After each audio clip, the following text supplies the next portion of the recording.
Welcome. This is our penultimate session. If you're watching live, if you're not watching live, you can watch them in any order you want. But this is our penultimate session of conversations with creators of Best in Show nominees, and this one is for the New Zealand Factual web series. So welcome to the four of you. It's lovely to have you all with us. I will very shortly give you the opportunity to introduce yourselves rather than talk about you.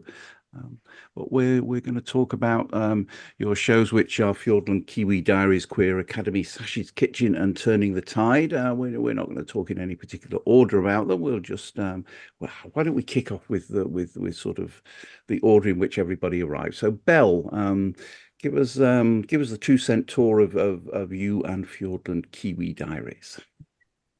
Yeah, sure. I'm Belle, as you said. I directed and filmed Fiordland Kiwi Diaries for the Department of Conservation. So Fiordland Kiwi Diaries, just a very quick summary of what it is. It's about the work being done by Department of Conservation to save our iconic bird, the kiwi, down in one of the remotest places of New Zealand, and specifically around using predator control and that to save these really important species in our really unique ecosystem. Yeah, it's a pretty Great. good summary. Thank you very much. Magnolia, tell us about Turning the Tide.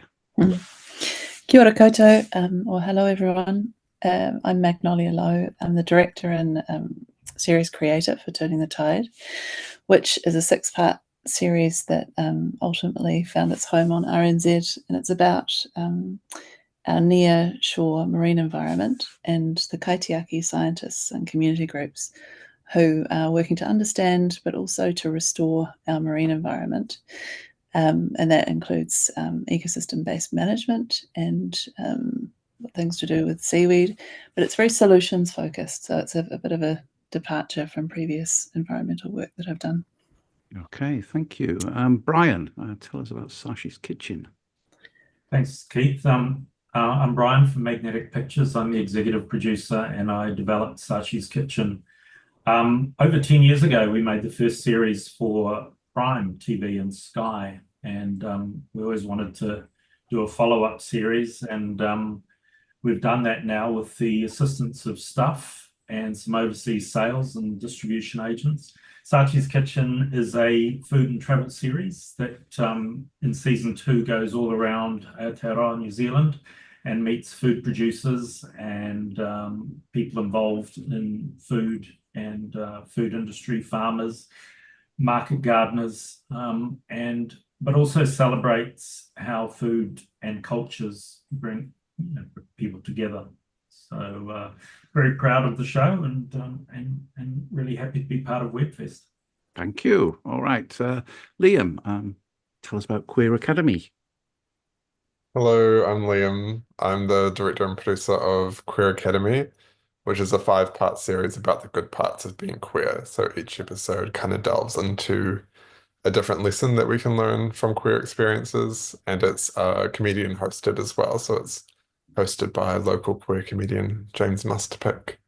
So there's funny elements as well as educational elements as well. All right, thank you. You're now in London. Were you did you move over there after completing the series, or were you having to do some of the stuff remotely? Yeah, no, it was all released and done by the time we moved over. Yeah, Yeah, I'm very fresh in the London scene. makes it a bit easier, even though we are right now trying to demonstrate the benefits and joys of being able to do things online. Magnolia, what was it that that kind of got you started on that, and why do you think why did it sort of rise up and end up being the thing that got made rather than, one of the ideas that didn't? Well, it's kind of good fortune, really. I was working for the Sustainable Seas Science Challenge since December 22, and they had allocated some funding. Uniquely, they had funding that was available to be spent on outreach, and that included documentary. So that was a huge piece of luck. But actually, prior to starting work with the challenge, I had become interested in the Kinnabarron situation, and I had a short documentary that was in development anyway, looking at basically explaining what the situation was for the coast of Taitokerau, Northland, and then Sustainable Seas obviously was much broader in terms of the subject matter, and I had access to all the experts and all the people who are actually already doing things. So it was kind of good fortune, really, that got that idea further than just the short documentary that I had in development. Okay, thank you. Brian, you mentioned that you'd done a series of Sashas Kitchen quite some time ago. So what got it across the line to get it out again as a second series? And it's the previous series was produced at a company that my business partner Juanita Edwards and I worked at, which was Top Shelf Productions, which is not around anymore. When Juanita and I left Top Shelf and set up Magnetic Pictures, Sashas Kitchen was one of the properties that we took with us, and it's something we'd always wanted to do a follow-up series for, but the market just wasn't there at the time. Prime ran it once, it did very well for them, but then decided they weren't in the food business anymore. So just occasionally we'd dust the concept off again and try and get it funded. And then we were doing a bit of work with Stuff, K Road Chronicles and Breaking Silence, and we asked them if they wanted a food show, and the answer was yes. So it took a couple of years to get it across the line, but we did. They provided the platform. We found a bunch of commercial sponsors. We got some pre-sales overseas and distribution, as I mentioned before. And we managed to package it, and probably for the first time ever, taking advantage of the screen production rebate, which has allows you to do the project on a bigger budget that you would normally do once you get your funding in place. So it took us a while, especially with COVID, to get it off the ground. But once the commercial partners started falling into place, we were a go. And we had a top team on it working. Felicity Morgan Rind is the director. She's done shows like Top Country and Down for Love. Richard Harling is an award-winning cinematographer, also worked on Top Country. And Juanita Edwards is the producer of Wild Heroes as well, that we make for 3. And she put her heart and soul into getting Sashas Kitchen to just be leaps and bounds ahead of its first season in the second season. And it's really paid off. We're really proud of it. Great. All right, Belle. Yeah, sorry, for some reason I'm in an RV park, and for some reason everyone's turning their motors on right now, so sorry if it's really noisy. So I actually work for the Department of Conservation part-time, and we get, the way our team works, we get briefs sent in, and a lot of it is like trying to solve problems like the community doesn't know about this, the community doesn't know about this, or some misinformation's out there, we need to solve this. And as probably most New Zealanders know, 1080 is a really big, kind of sometimes controversial subject. And so we do a lot of comms around explaining why we currently, it's the only tool that we have to save our very precious species out there. We don't have anything else for these really remote places. So a brief came in that was like, I think they just wanted to show how a 1080 operation is run, because there's some ideas that it's can be not safe, and we really want to show like there's a lot of work that goes in to make it really safe. But also, like, no offense to the people that gave their briefing, but it's kind of boring. Like it's a very cut and dry process, and no one's really going to watch it. We do need that video for presentations and stuff, but the story around it was the really interesting part. And the story around it, Tim and Dottie and Monty, the rangers that do the work out there in especially this place, one of the remotest places of New Zealand, was a really good explanation of why we need to do this, and as well as talk about like the process of using 1080 and why it's the only tool we have and why it can turn things around for these species. And originally, like a lot of the work that I do at Doc is very short pieces. It's like adverts or a lot of scientific informational videos or TikToks or reels. We don't have TikTok, but we do a lot of reels. And the story, it just kept growing and growing because like saving our birds is so complicated and the work is so hard and our rangers are so passionate and hardworking, and we really wanted to put that all into the story and show why our rangers are so invested, so that the New Zealand public could get invested as well.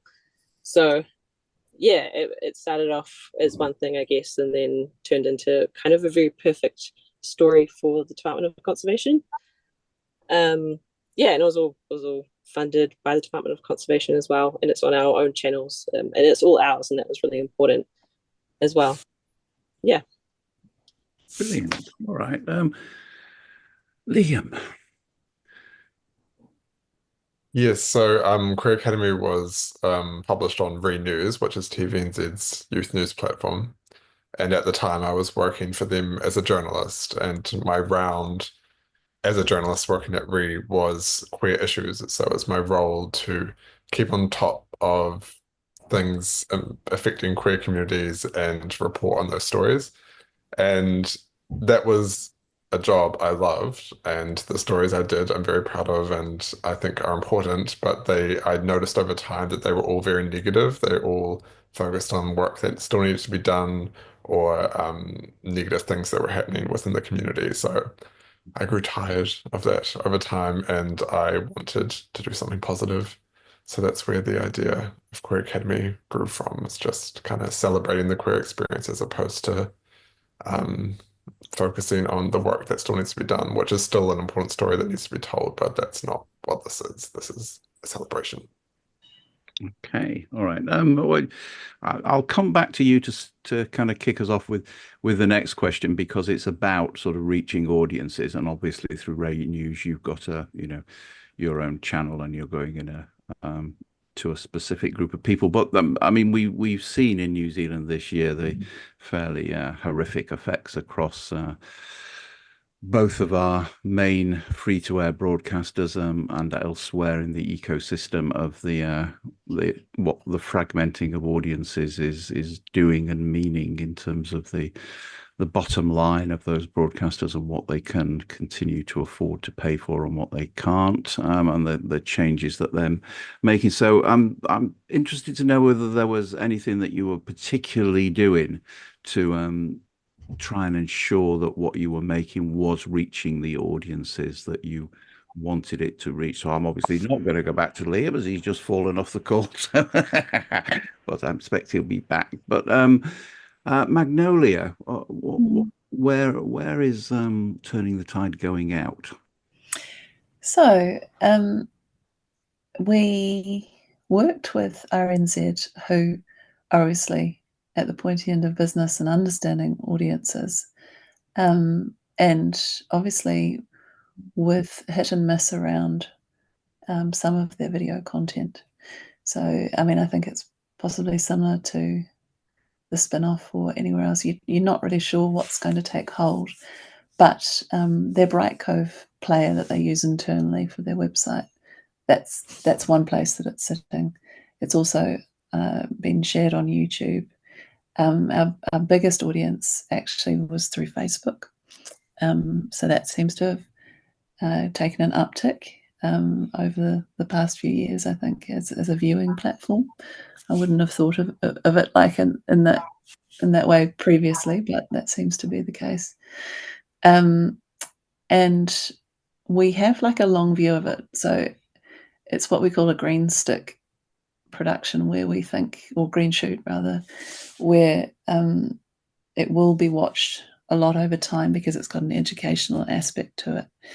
So there are other shows on RNZ that actually tie into the school curriculum, and so they have had a massive uptick in viewership over time. And so as a consequence, we have also advertised it in teachers as a teaching resource. And I know that it's been taken up in a couple of teaching programs just through comments that had come back through Facebook. So we're sort of taking a kind of a learning approach to where the audience might lie. So, you know, that there's information in there that not everybody would have about the marine environment. And, you know, with the audience in mind, I guess it's also really important to see what's there. And so we have definitely focused on using underwater scientific cameras to bring the underwater to the audiences. And so that's a hook that I think, pardon the pun, that has definitely brought people in to have a look. Okay, thank you. Liam, welcome back. Did you hear the question before you dropped out temporarily? Sorry, yeah, my internet cut out. I didn't hear your question. All right, well, let's do that again then. We were talking about where you put stuff out, obviously through Ray News. You know, you've got a very, you know, a channel there. But what do you do to try and ensure that the stories you're telling are reaching the audiences that you want to speak to? Yes. So the primary target audience for Queer Academy was the queer community, and it was funded by New Zealand On Air, so we were fortunate enough to have a bit of social marketing spend to play with in the budget.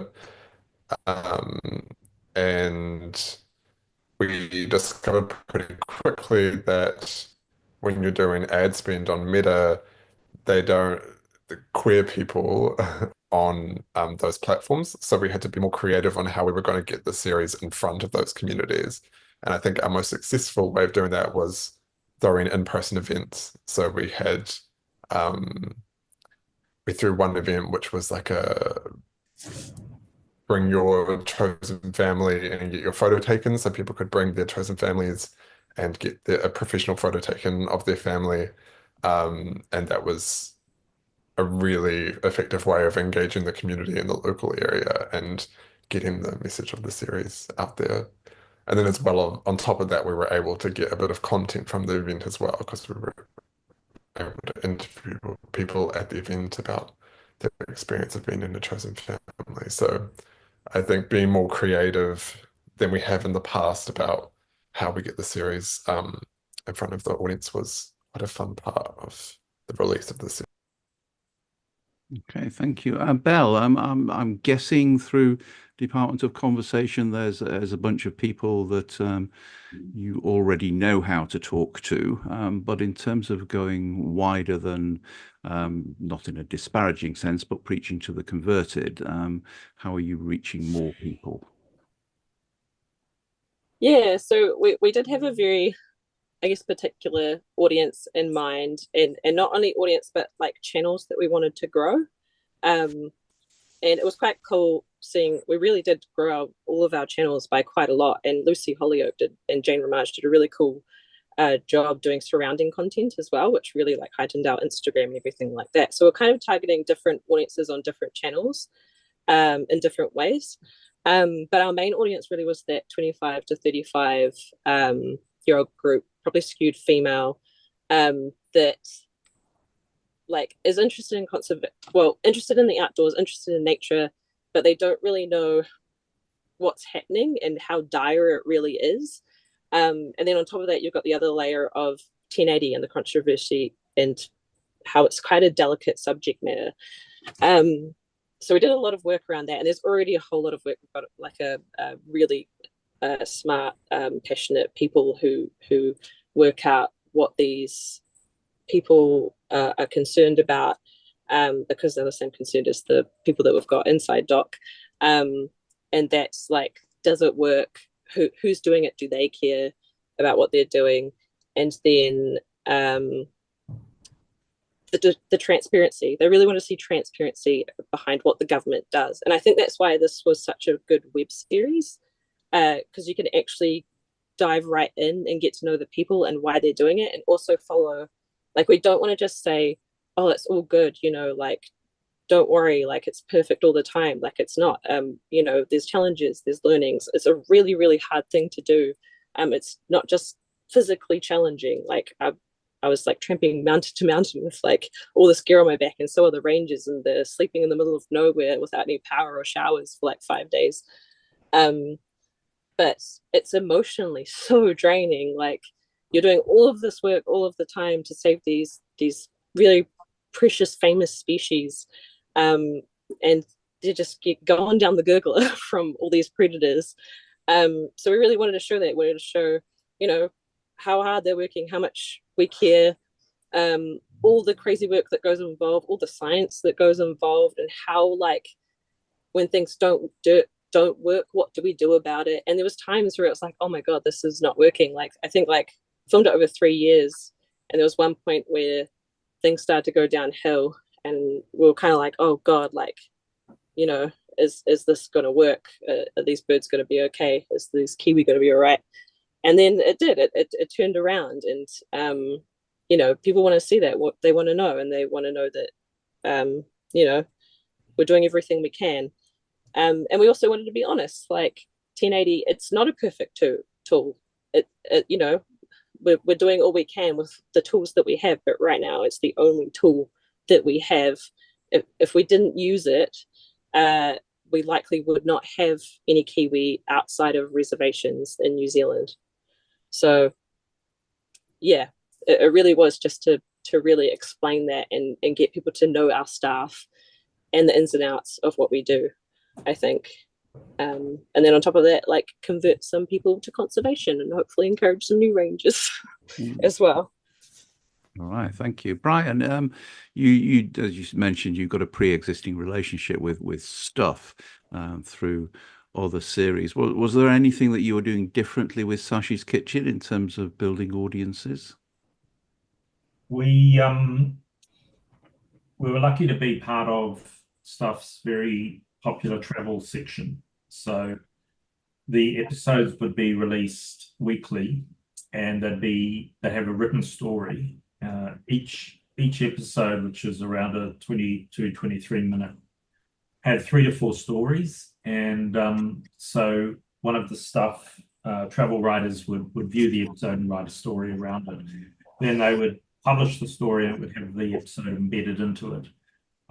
We would then share those stories and boost them on Meta, and the Stuff homepage would feature them quite prominently for you know, a day and a half, 2 days, and then the following week the next one would come up. So over the course of about 8 episodes, I think we got around 120,000 views across the series. Additionally to that, we have TVNZ on board, who are screening the series on broadcast from December, and for Kata Māori as well, which we're really pleased about, because in the series, Sachi, who's moved from Japan about 20 years ago and created a life here in New Zealand, didn't really know much about culture outside of Auckland, in particular Māori culture, and she really warmed to the concept and absolutely loved meeting local Māori wherever we went, and going trout fishing with them, or learning, you know, different ways of cooking and things like that, that not just from Māori culture, but from other like Latin and Middle Eastern communities as well. So it's been a really positive thing for her, and she's extended that to her social media, and that's brought eyeballs as well. So the first and foremost Stuff was the biggest eyeballs we've had for the series so far, and it'd be interesting to see what we get from linear on TVNZ. It'll also be on TVNZ Plus. So pretty much a traditional way, not unlike we would do K-Road Chronicles on Stuff, where they get behind it with articles and send it out via their push notifications and EDMs, etc. Okay, thank you. I'll talk a bit about the money, or the lack of it, in terms of there's I think we could probably all agree that there's never enough to you know, to deliver the vision that you start with in the way that you want to deliver it. But in terms of the creative solutions rather than the kind of, oh, so we had to cut that approach.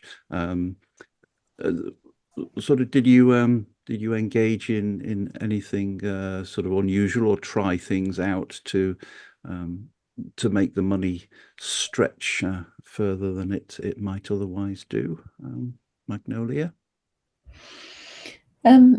Yeah, I think for me, the whole point of turning the tide hinged on the ability to see what's under the water. And although there are some amazing underwater dive cinematographers, it's hugely laborious and expensive. And so we had to think of ways to get around that, because we wanted to cover not just one marine environment, we wanted to cover a few, and we wanted to show, varying states of degradation and beauty. And so doing some research, we were lucky that NIWA, they've got 2 scientific cameras that do amazing things, but the cameras themselves are also, film cameras essentially. So working, and also very lucky to be working with Dr. Lee Tate, who, although he's a scientist, he also possesses the ability to capture beautiful imagery and, really enjoys it. So we use that to full advantage, and we, played around with frame rates, and with the boxfish, we were able to spend hours underwater, get much more stable footage just because of the way it is. And so that was a bit of an experiment, but it really paid off in spades. And it did ultimately save the budget a lot of money. And we were able to also, and I'm quite pleased about this, collect really valuable scientific information from the camera at the same time. So, bonus. Yeah, it was good. So, Belle, you've talked about lugging large amounts of gear around with you, and the challenges that come with that. But was there anything that turned out spectacularly well, or better than hoped for, in terms of getting what you wanted to get? Yeah, I think that, like, going off the getting it made, I think I can say that notoriously Doc is underfunded. So yeah, for a long time I really was a one woman crew, and luckily, I mean, well, if you want to say luckily, huts are free, and the rangers were going out there anyway. So we didn't have a budget for a really long time. We had no money for this project, and then over the years, I think, as the story unfolded and I started to edit and put it together, I think the higher ups at Doc really saw the value in the story, and then started to take some interest and provide some support for me. And so we got to hire a co-editor, and yeah, we got a co-editor, and then also I think that it did kind of pay off being a one-woman crew, because I was so mobile. You can really just chuck it down, whip your camera out, as long as you don't fall in a waterfall, which I did with a lot of gear. Luckily, the gear was okay. But that kind of added a little bit to the vibe, I think. It added a bit of you're along on the adventure. It was like a little bit run and gun, but a little bit slick at the same time. And I think that added to this quality of, it felt like, yeah, the audience was there and you were just like tagging along. And then on top of that, the rangers got really, really comfortable because they only had to get to know me, and also we were like living in a very tiny space together for a long time. So I think it paid off into the feeling it gave to the story, as well. Yeah. Hopefully that answers your question. Hopefully this also encourages Doc to let us do more web series. I think we're already on the way, hopefully. Liam. Yeah, like I mentioned before, luckily we were fortunate this was funded by New Zealand On Air. I don't think it would have probably got made without New Zealand On Air funding. But I think right from one thing that was a big part of the pitch is that we really wanted to focus on regional queer representation, so representation outside of big cities. And I think that's probably what's the biggest consumer of the budget, of just traveling cast and crew to various locations around the country. And I think at the planning stages, we really had to prioritize how remote we wanted to go and how remote we were able to go. In the series, we go to Greymouth, which is like probably the most remote we go in the series. And I think when we booked that trip, we kind of had to compromise, like, do we go to Greymouth, which is a queer community that's very underrepresented in the media, or we could trade that off and do maybe two smaller trips, like closer to Auckland, that we can travel to by car. So it was figuring out those compromises. Ultimately, I would have liked to go to more regional spots. I would have loved to do the whole series in regional New Zealand, but you know, you just can't make that work in the budget. So just figuring out what you can and can't do. Okay, thank you, Brian. There was a fair amount of travel involved in Sashas Kitchen as well. Was that a strain on the budget, or were you able to manage it well? Well, we're lucky when you have a project that qualifies for the screen production rebate, you have quite a good budget, but we always ensure that the money we have ends up on screen, and sometimes to our detriment. So yes, traveling to we've got 8 episodes and only one is filmed in Auckland and one went as far as Hong Kong and China, but we were able to get some assistance from sponsors, and in particular the Hong Kong China episode had a significant travel component funded by Lee Kum Kee, which is one of our premium sponsors for the series. But you're talking about traveling 2 cameras and sound and all the gear, so it's not cheap, but fortunately we had the budget, and not a lot of web series do. So, we're quite privileged in that regard. But mind you, we had to find the budget ourselves. It was not granted to us. That we had to put together from commercial means. So, but we're looking at doing it again for a 3rd season. We've got all the partners, our broadcast partners and streaming partners back on board. So now we've just got to go out and fundraise again. Right. Oh, well, that's going to be the next question. Actually, is the opportunity for you to shout out yourselves on whatever else it is that you're up to or have got coming up. So, if you're kind of on the way to that one, why don't you start us off there? Who, me? Yes, you. Okay. So tomorrow, season 4, the final season of K Road Chronicles, premieres on TP Plus. TP Plus is the streaming platform for the TVNZ series Tangata Pacifica, which is produced externally by Sunpix Productions. Nori Fuata, Stephen Stalin, and John Utanga. They, when they left the TVNZ Māori and Pacific department, they set up Sunpix, and they've, over the years, provided this streaming platform not just for their own content, but for some commissioned content. They just won a Voyager Award for a documentary series on abuse and state care called Our Country's Shame. They rescued a series that we produced called Breaking Silence, which is about family violence and domestic abuse. And after Stuff reluctantly let us go after 3 seasons of K Road Chronicles, TP Plus came on board for the 4th. New Zealand On Air have said that's probably going to be our last season, so we've owned it and said the final season. A bit of a marketing ploy there, but so we're really excited to have them as a primary platform. They're just amazing to work with, and it comes out tomorrow. The first episode is about the Wellington City Mission. We've taken K Road to the country with episodes in Wellington, Kaikoui, and Whangarei. And for the first time, not the first time actually, we did a couple of episodes in South Auckland as well. So that's coming out tomorrow, and we hope to see you next year at Webfest. All right, well, we look forward to that. But let's get through this one first. Belle, you're sitting in an RV, so you're. What are you doing?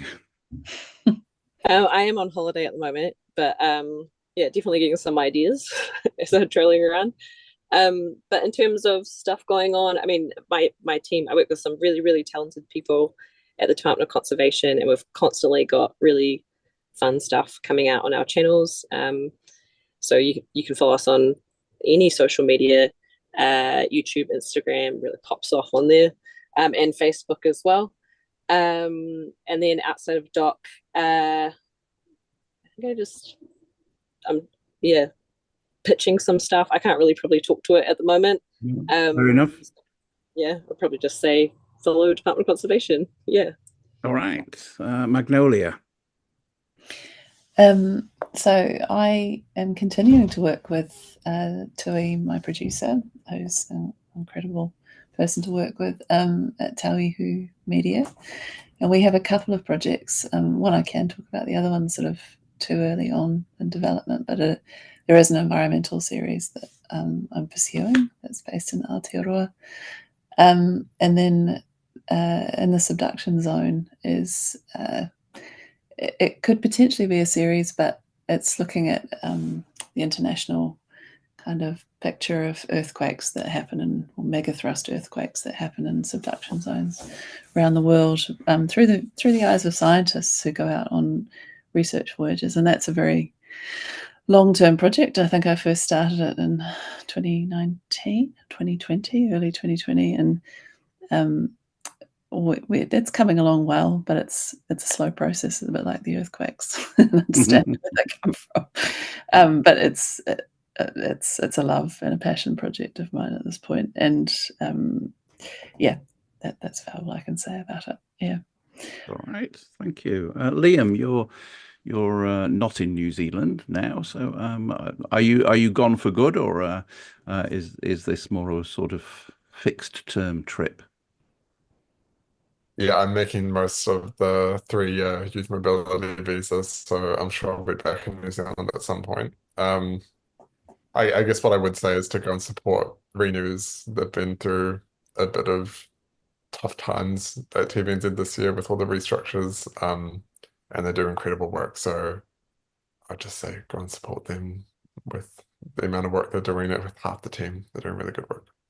All right, thank you. Well, thank you to all of you for joining us today. If you happen to be watching this live or very shortly after it's been live, the festival runs until the end of Monday, the 11th of November, and you can find all the series that we've been talking about on nzwebfest.co.nz, or at the places where these people have told you they're going. So our awards are tomorrow or some point in the past if you're watching this later on.